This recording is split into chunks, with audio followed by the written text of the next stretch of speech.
The Hour of the Time may be contacted at HOT, that's H-O-T-T, P.O. Box 940, Eager, spelled E-A-G-A-R, in the state of Arizona, 85925. Our phone number is 928-333-2942, and our website is www.houroftheTime.com.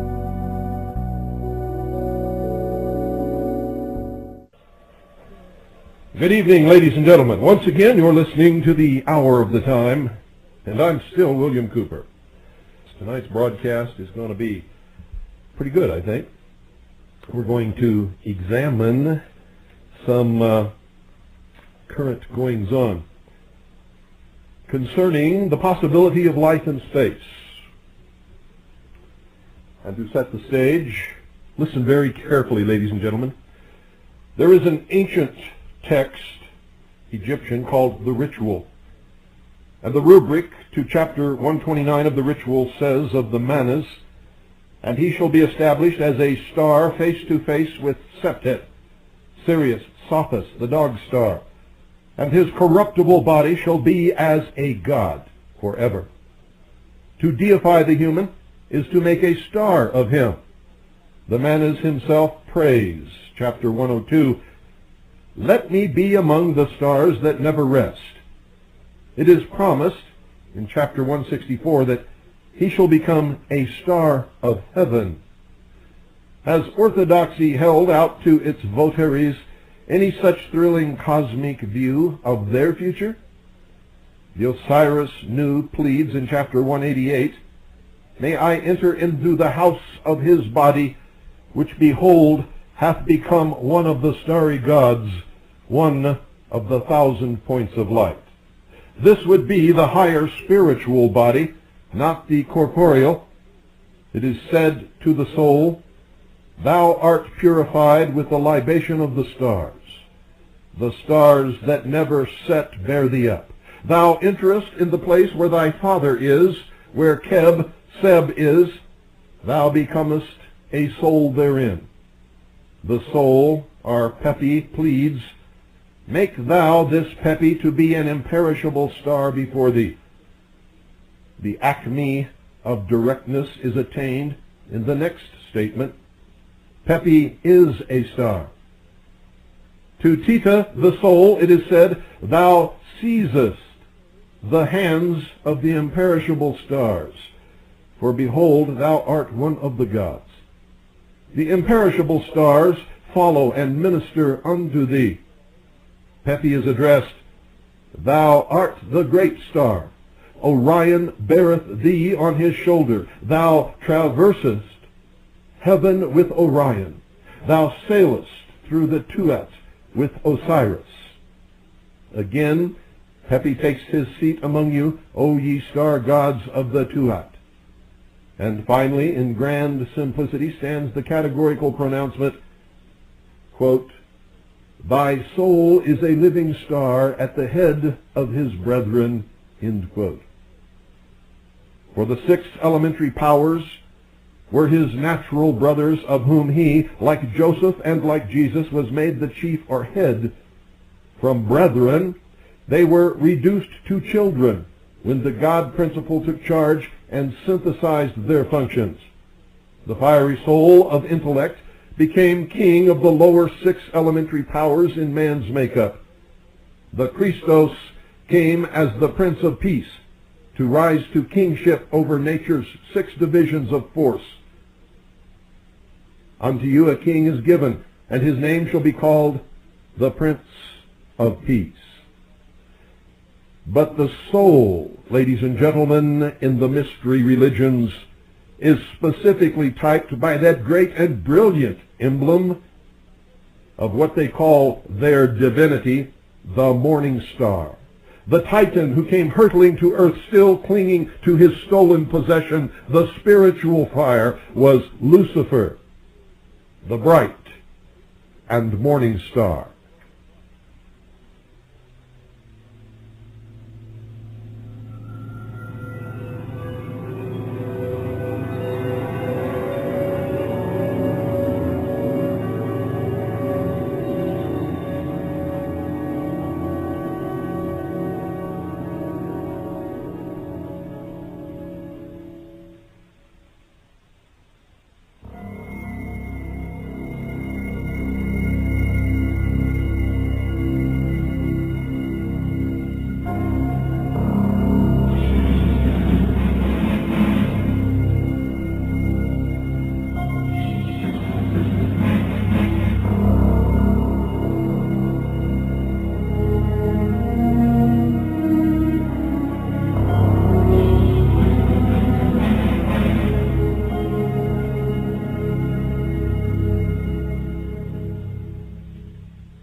Some of you, ladies and gentlemen, have laid question to the many hours that I've spent disclosing the hidden religion of the mystery schools, the great brotherhoods, that full body of adepts known as the Illuminati. Why are you doing this? What has this got to do with what's happening in the world today? Ladies and gentlemen, everything revolves around religion and race. Just as it has for the thousands of years that man has lived upon this earth.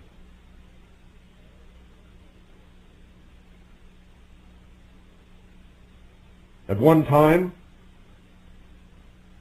in the dim recesses of the ancient history of man, there was but one religion upon this earth, practiced by all men everywhere. It was the religion of the cosmos, the cosmology of the heavens.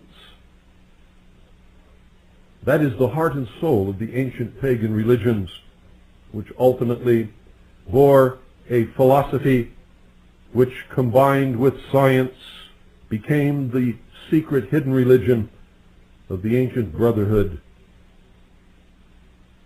And it doesn't matter what you call it: Sabacius, Eusebius, Dionysius, Freemasonry, the Assassins, the Knights Templar. All of these orders practiced, and still practice to this day, this hidden mystery religion. And it is the philosophy of this mystery religion that guides the agenda of the power that is directing world events today. Don't believe it if you don't want to, folks, but I have given you so many hours of documentation and sourcing that if you followed it out, it would take you probably years to duplicate my research and to arrive at exactly the same conclusion. But there are other means of linking this together so that you can see it in action, ladies and gentlemen. In action. Played out before your eyes in a drama, a stage play for the great numbers of people on this earth to keep their gaze fixed, to keep them hypnotized, to provide a great, gigantic welfare project on the scale of the ancient pyramid building. And the ultimate goal is to make the earth look very small, to present the people of the world with an external threat to this earth, a superior race from some other planet, vastly superior to us in intellect, philosophy, and technology, in order to cause the dissolution of nation states, the dissolution of all existing religions, and the formation of the world totalitarian socialist government. NASA is one of the main instruments of this deception. And if you study NASA from its beginning all the way up to the present day, and if you are a student of the ancient mystery religions of antiquity, you will see parallels and anniversary dates that coincide sometimes to the moment. You will see events that take place here on Earth, on the Moon, on the Mars, and around other planets on the exact same latitude and longitudinal points on those planets where certain things have taken place here in the past and take place now in the present. If you studied the Apollo space program You must have noticed the reference to the ancient gods. Apollo. If you studied the emblem of the Apollo space program, especially the first emblem, ladies and gentlemen, you noticed that it carried on its crest the symbol of Apollo, who was the sun, also known as Osiris, the moon, Isis. In the center you will see the constellation of Orion. In its center are arrayed in the exact position the three pyramids of Giza in Egypt. And the earth, of course, represents the full body of initiates known as Horus.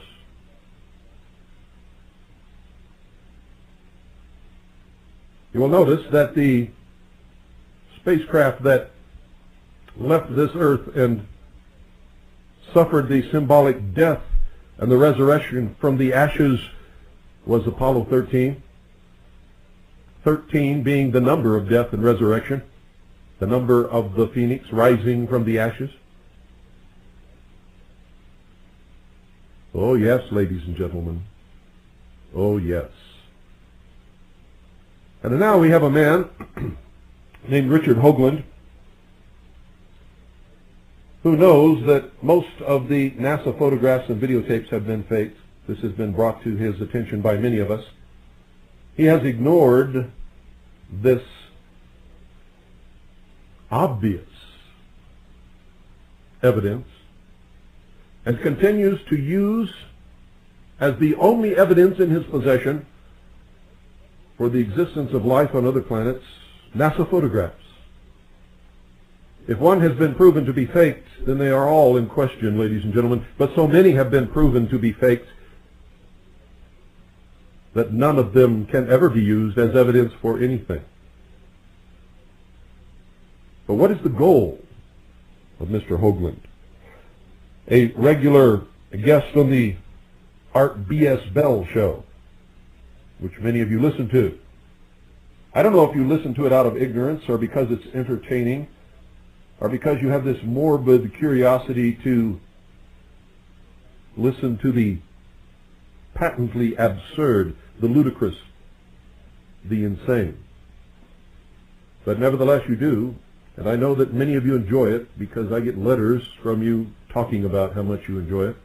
And that's okay. You know, I believe in freedom.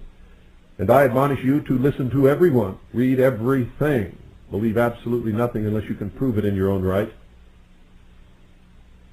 But what is the gist of this? What is the agenda, ladies and gentlemen? I'm about to impart that to you now. But first I must lay some groundwork. Many years ago, when I was with the Office of Naval Intelligence, ladies and gentlemen, I saw a document, and I disclosed this in 1988,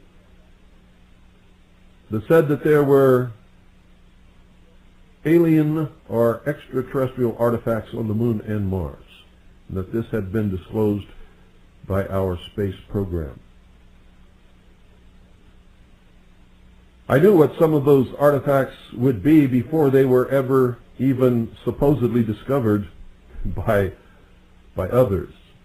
You see, because I saw this information in 1972. Some of it in 1971, as a matter of fact. And so I knew that sooner or later someone was going to come forward with a photograph that showed a face on Mars, and pyramids on Mars and on the moon. And by studying the pictures released by NASA and NASA publications, I was able to find many of these objects long before anyone ever talked about them. And then along came a book that claimed we never went to the moon. I read that book and began looking at the evidence presented in that book, and lo and behold, the man was right. If we went to the moon, ladies and gentlemen, it was not in the Apollo space program, for it was impossible. Could not have been done. And any good student in high school science, and I'm talking high school science, ladies and gentlemen, freshman, sophomore year, can prove that nobody went to the moon in the Apollo space program. It is that easy.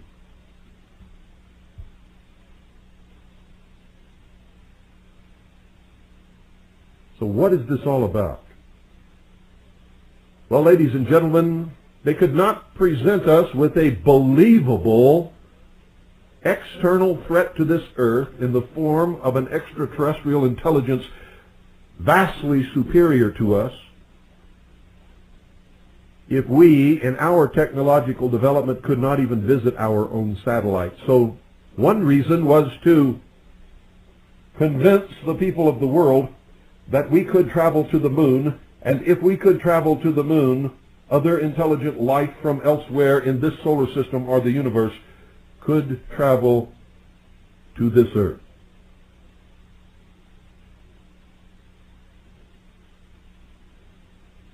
For this is an old plan of the Illuminati.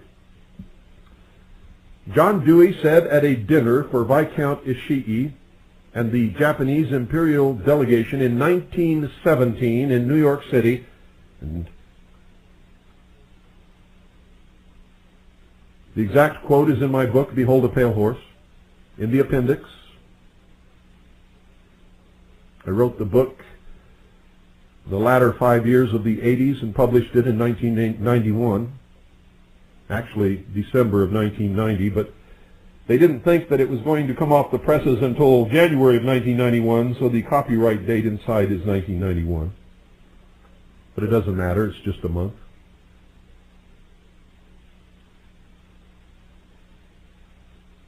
John Dewey said, "Someone once told me that the best way to end wars forever and unite all humanity on this earth in a world government would be if we were attacked by some other species from some other planet." That's what he said, ladies and gentlemen, in 1917, and that's at least how old this hypothesis is. Or I should say, this plan to deceive the world.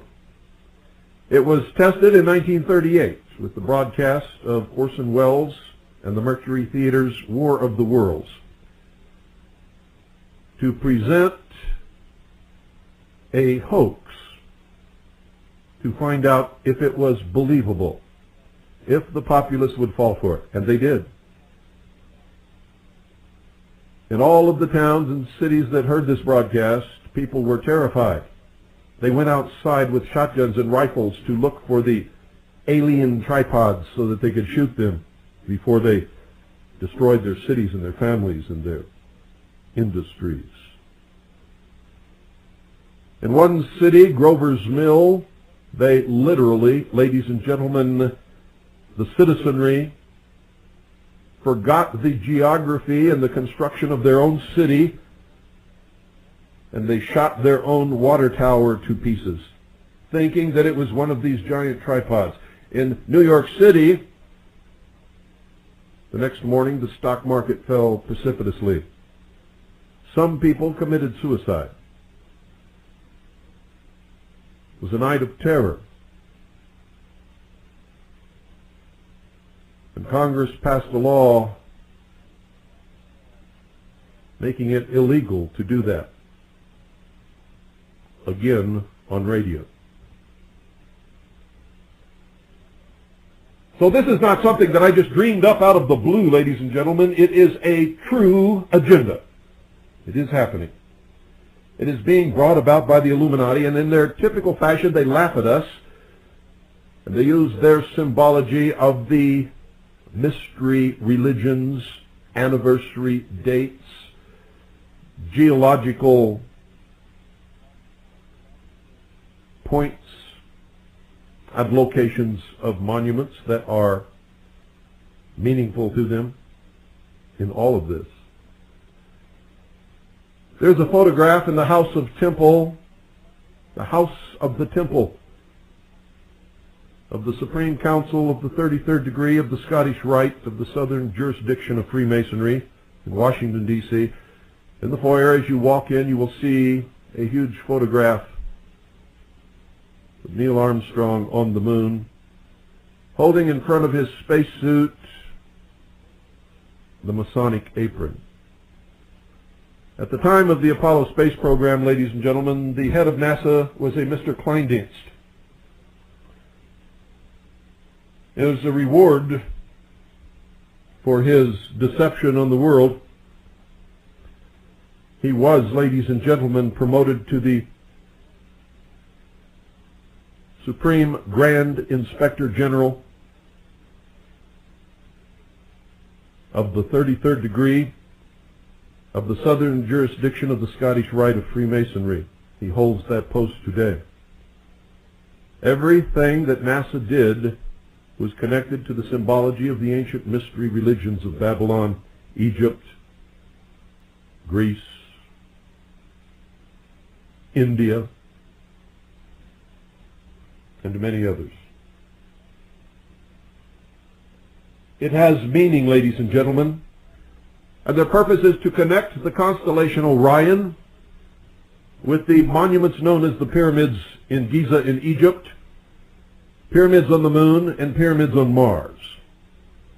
What they're going to tell you is that Mars was populated by an ancient race who destroyed their planet in warfare and had to live underground because of the consequences of these terrible calamities that they visited upon themselves. And at some point in our ancient history, they came to this earth and populated the earth with the survivors of that cataclysm, and that they bred with early man, and the human race was the result of that mixture. The different races being different levels of interbreeding with this extraterrestrial life, and the what they call the useless eaters, or what they call the backward races, are the as yet unevolved or undeveloped, unbred humans. Sounds far-fetched, doesn't it? Well, you just keep your eyes and ears open, ladies and gentlemen, because that is the thrust of all that you're going to hear regarding extraterrestrial life, outer space. And you can watch for the Pathfinder, this little phony robot that's supposed to be running around on Mars, to disclose evidence of life on Mars and ancient artifacts, which will be forthcoming momentarily. They have already diluted a great percentage of the population with a so-called Martian meteorite that somebody discovered in a bog in Antarctica, yes, it was Antarctica. And they held a great press conference. And they spoke initially for about an hour talking about this meteorite, and they were very careful to say that there was no life in the meteorite. And what they found in the meteorite was probably not life, and that it could have been something that got in the meteorite when it landed here on Earth. And then after that, after they told everybody the truth, they spent several hours after that telling you the lie. As they went down the table, and one by one, they talked about how wonderful it was that they had found evidence of life on Mars, after having disclosed to the world for an hour that there was no life in this meteorite, that it had never been life, that there was no evidence that it was ever life. And I have it on tape, folks.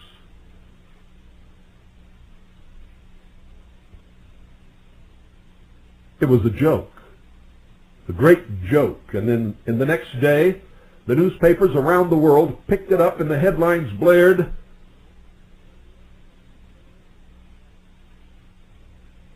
"Meteorite discloses evidence of life on Mars." And then there was column after column after column of how this meteorite proved that there is life other than humans in the solar system and that they lived on Mars. And then some newspapers here in this United States began to propose that the meteorite brought life from Mars to Earth, and we were all descendants of the ancient Martians. And not too long ago, a very famous person made the statement that we are all Martians. I don't know how many of you heard that. I'm not going to tell you who it is right now tonight, but on one of these Friday nights I will. For we're going to delve deeply into all of this. We're going to reach down in the bottom of the pond and stir the sludge off the bottom. We're going to cause a current that will bring it up to the top and bear it to the light of day so that we can all look at it and see what it says. For the thrust of this is to destroy religion, and in specific the Christian religion, and any other religion that believes that man was created here on this earth by God. For they're going to say that these Martians created us by interbreeding with backward, unevolved animals here on this earth. And they're going to point to the place in Genesis where it talks about the Nephilim, or the gods interbreeding with people here on this earth, produced a race of giants and other things undiscussed. And we will, one of these Friday nights, quote from Genesis and tie all of this together. But tonight is just to acquaint you, and I've been telling you ever since, every year. I've done many broadcasts on this. I have made predictions that have come true just like clockwork. Right on the money. I told you years ago that there will come a day when they will claim that there is life on one of the moons of Jupiter, Europa. I even named the moon, ladies and gentlemen. And lo and behold, that is exactly what happened within the last year.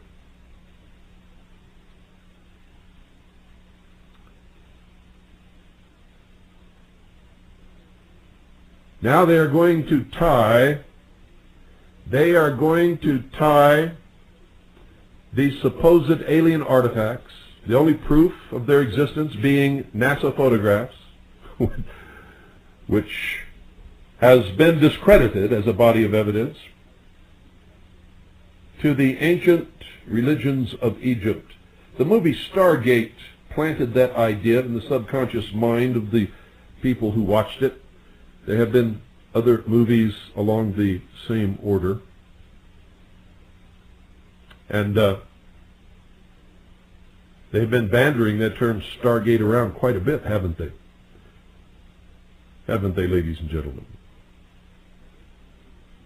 For those of you who listen to the Art B.S. Bell show, you've heard quite a bit about Stargate as a project.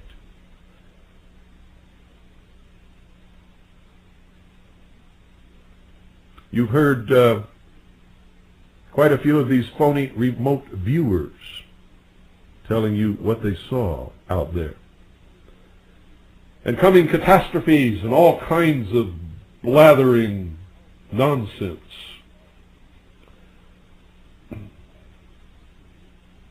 And many people listen to it and believe it.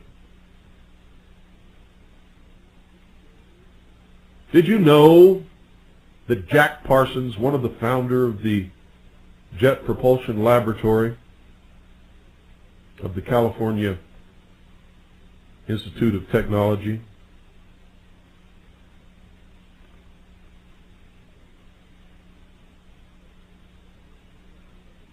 was a high-level member of the Order of the Golden Dawn?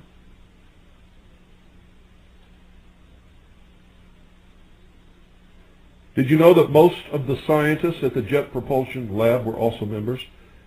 Did you know that all of these people held birthday parties each year on the anniversary of the birthday of Aleister Crowley, one of the most highly degreed adepts of the Illuminati, who practiced black magic and claimed that he was the Antichrist? Did you know that Jacques Vallée, one of the so-called premier scientists who are objectively looking at the UFO question, used to attend those meetings also? We have a photograph of Jacques Vallée sitting partly in light, partly in darkness, with his hand arranged around his eye so that his eye is in a triangle formed by his fingers. An inverted triangle.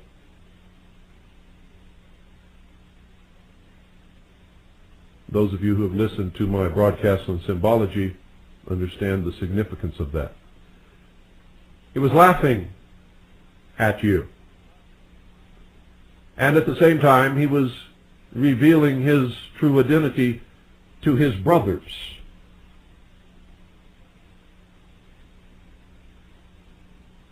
At the highest levels of the fraternal organizations. All of these organizations, ladies and gentlemen, including the highest levels of the bureaucracy, of all of the different agencies of government, are in the hands of the Illuminati today. They are socialists. Their ultimate goal is a world much like Hitler envisioned. And Hitler pulled the same cons, ladies and gentlemen. You see, the New Age is not new. There was a New Age before this New Age, back in the 30s, which rose to prominence with Hitler. All of the SS officers had to prove, I forget how many exact generations of pure Aryan blood, but they had to prove that. Then they were shipped off to a castle replete with the trappings of the mystery religion, where they were indoctrinated into the order of the Illuminati.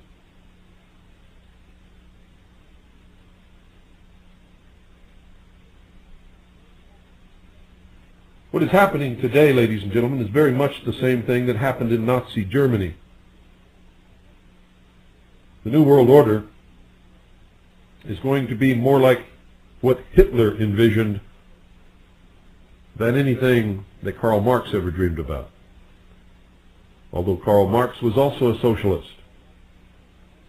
Karl Marx was a rabid racist. He was a Jew-hating Jew.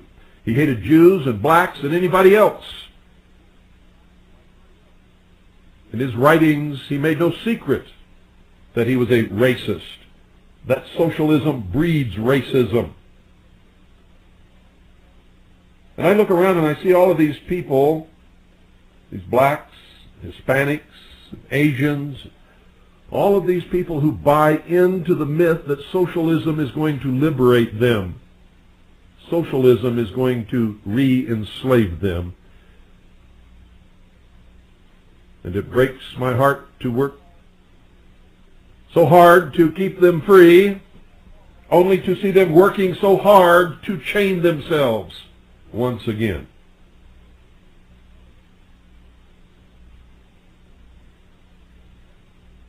Did you know that Jesse Jackson is a Freemason? This man who claims that he abhors racism belongs to the Prince Hall Lodge, to an order that does not allow black men in the white lodges of Freemasonry, and has not in its history up until today, where a few, very select few token blacks have been allowed in a very few select lodges in order to say to the world, see, we're not racist. And the blacks have their own lodges called the Prince Hall Lodges. And the Jews have their own lodge called B'nai B'rith. And the Orientals have their own lodges called the Triads. All of the same order, ladies and gentlemen. All putting forth the myth that they're going to create a world where all people can get along and live together, and there will be no racism and no enslavement and no muggings and no robbings. And the space program is one of the methods that they are using to bring this about. How many of you have been watching the Pathfinder? Pathfinder, that ought to tell you something. It's going to discover the path to the New World Order. It's going to present you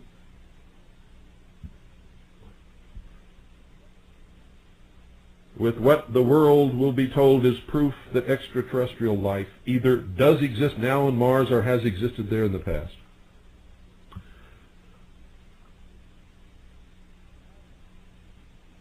For how can the Christian religion survive, ladies and gentlemen, except in the heart and the soul of the theological institutions where they already know all of this stuff? How can Christianity or any other religion survive when the world is presented with what they will believe to be proof that life on this earth was not created by God, but by some extraterrestrial advanced race from some other world, and that we have been owned by them and shepherded in our existence all through the history of the world?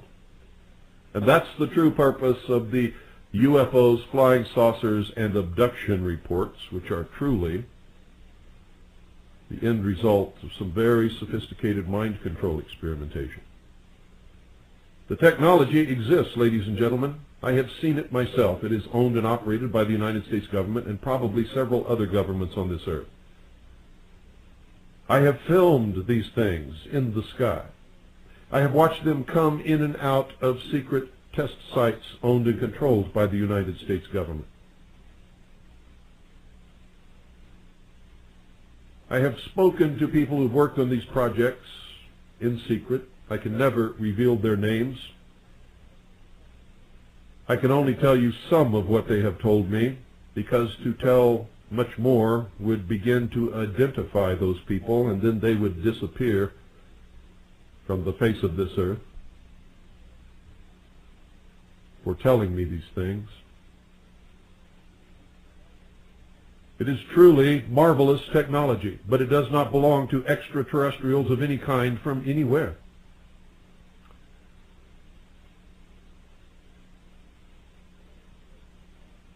And if you really studied the development of technology and the fact that anything that could have been valuable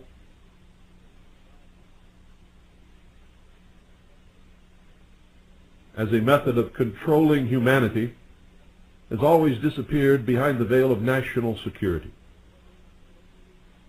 Did you know, ladies and gentlemen, that the U-2 was flying many, many years before anybody knew that it existed? And before anybody even knew that it existed, the SR-71, the Blackbird, was flying?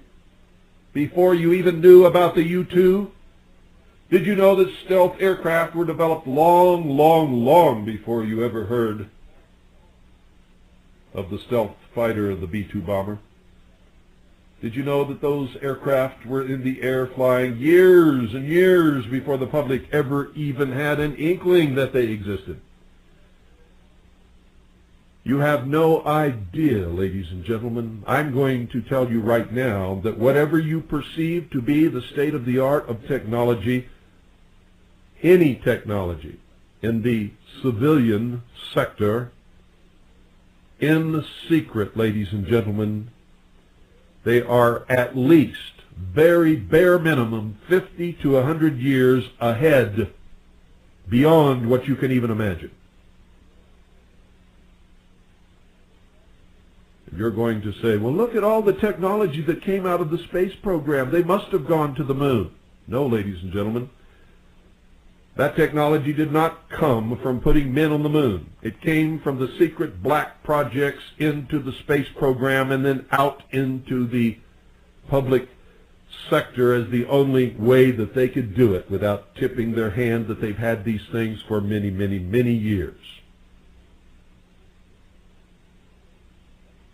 And you should see the way they use it. I can remember when I was a young boy, ladies and gentlemen. A young boy. I was born in 1943. In 1947, the supposed Roswell crash occurred. Before then, my father brought home to me something that looked like thin tinfoil, a sheet of it. I remember it just like it was yesterday. And so do many other people remember this substance. It was nothing new. It didn't come from alien technology, and it sure didn't come from any crash at Roswell, because this was before Roswell. My father brought it home and gave it to me. and I could crumple it up into a little ball, put it on the table, and it would straighten itself out just as if it had never been crumpled at all without even a wrinkle in it.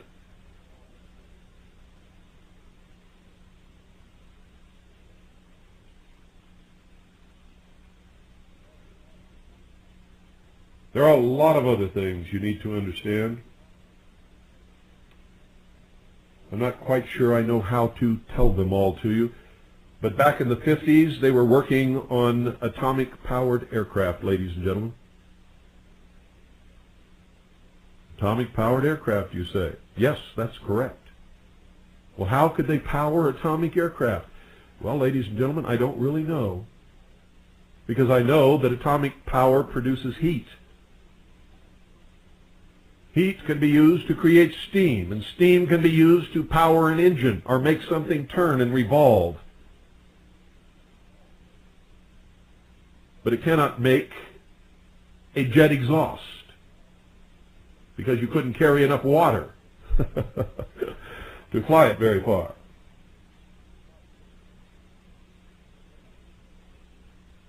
But I know that they made them, and I know that they flew them.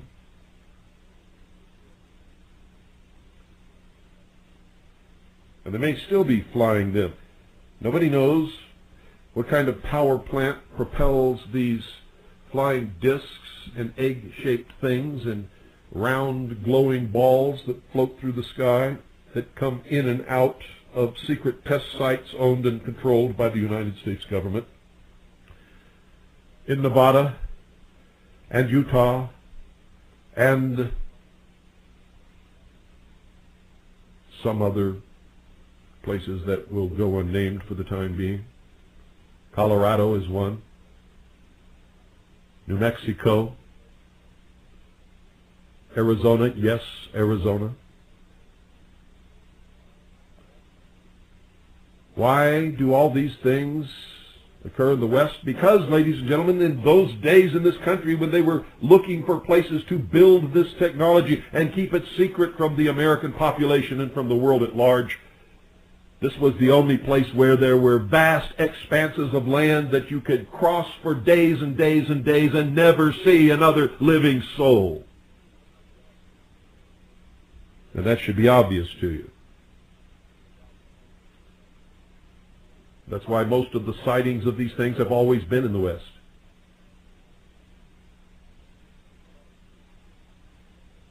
Not all, but most.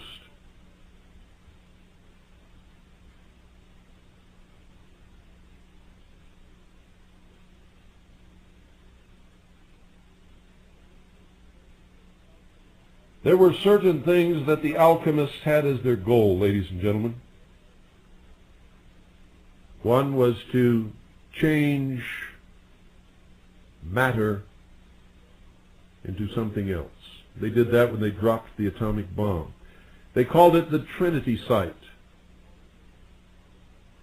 Not for the Trinity, Father, Son, and Holy Ghost, but for Osiris, Isis, and Horus. The meaning of which you have not the slightest conception, except for those who have been listening to all my broadcasts on the symbology of the mysteries.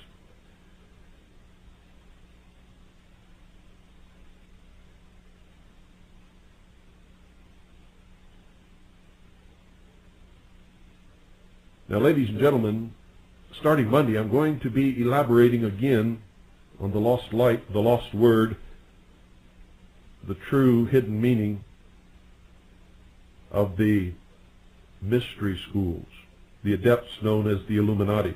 Those people who are propelling the world in the direction they wish it to go.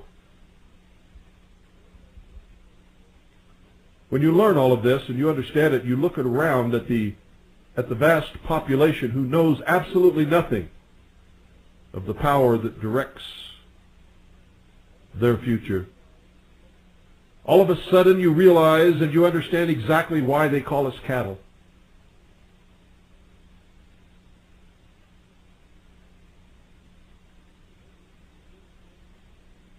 And then you even begin to understand how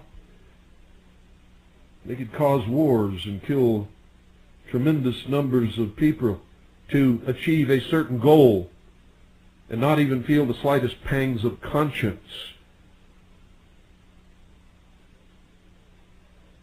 For just as we would kill a cow to provide meat for our table, ladies and gentlemen, they look upon the normal human being as nothing more than an animal, because they cannot use the brains of the intellect that God gave them in their estimation. They believe that a nation or world of people who will not use their intelligence are no better than animals that have no intelligence, and such people are beasts of burden and stakes on the table by choice and consent. Think about that. Think about it. Because that is truly what they believe about you. And in their religion that denies the existence of Jesus Christ, or even of a God, really, the closest they get to God is a sort of a pantheism. That everything is hooked together. You've heard it in the New Age movement. As above, so below. If you step on an ant, it does something to somewhere on the moon. That kind of thinking.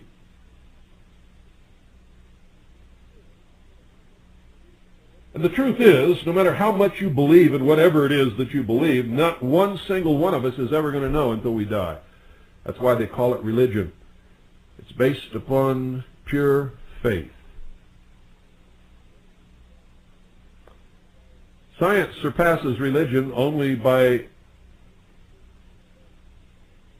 its insistence that nothing can be called fact, nothing can be believed unless it can be proven to do the same thing under the same circumstances every time that it's attempted in the laboratory. That's called the scientific method, ladies and gentlemen.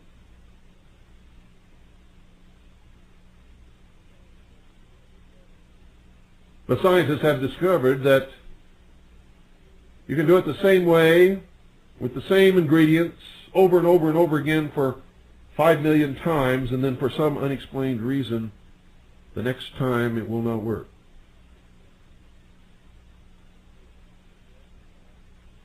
And so science says there are no facts, only hypotheses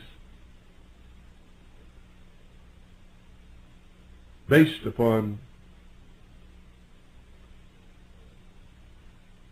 things that they can say are known, or the fact that they can repeat this thing over and over again so many times. At the heart and soul of everything that is happening, ladies and gentlemen, in the world today, the driving force behind it is an ancient, secret religion that has as one of its tenets that there is a superior race. Not superior because God said that they were superior, or that God was pleased with them and made them his chosen people. And don't misunderstand me, folks. I'm not talking about Jews. I'm talking about the collective body of the Anglo-Aryan race that calls itself the Illuminati.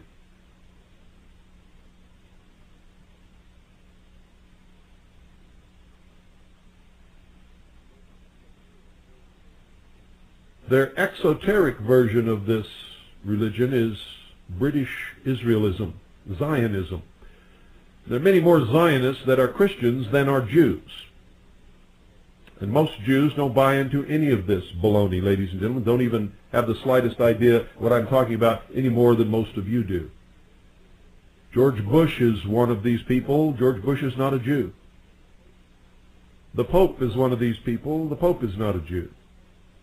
So don't compound the problem by thinking that you know exactly what it is that I'm talking about, because I can assure you that you don't.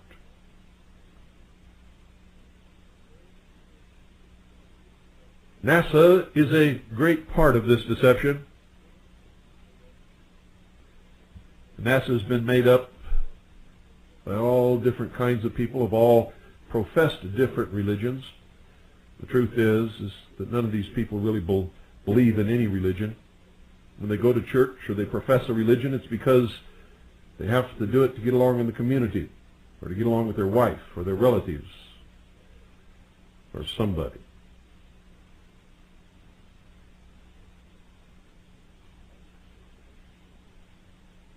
Watch the space program. Watch the pictures brought back by the Pathfinder. And folks, if you really study that little thing and use your head and study all of those photographs, you're going to be amazed. You're going to be absolutely dumbfounded. And then you may become dangerous, like me. Won't that be a trip if all of a sudden we had several million dangerous radio hosts in this country, all broadcasting on low-power transmitters, driving Rex Jensen completely out of his mind. I'm going to try to hook up about 5 other people in this valley with low-power transmitters, and Rex Johnson will probably be seen after that sitting on a park bench, blubbering in his milk, yelling about 3-year prison terms and $10,000 fines. Absolutely incredible, ladies and gentlemen. Good night. Don't miss Monday night. And God bless each and every single one of you.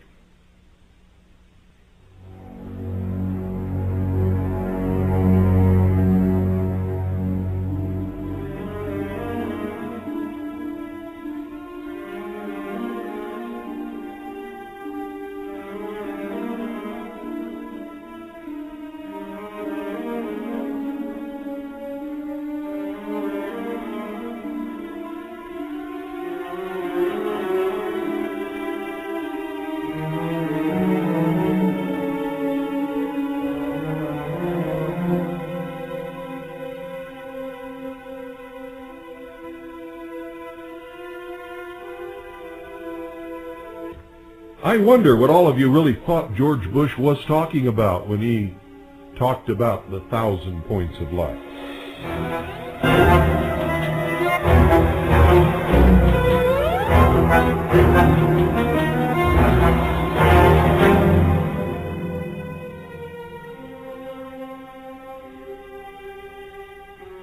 And wasn't it Georgie Boy who, a Republican, supposed conservative, introduced the term to this generation, New World Order, a term often used by Hitler and his cronies, a term used throughout the ages by every despot that's ever come along?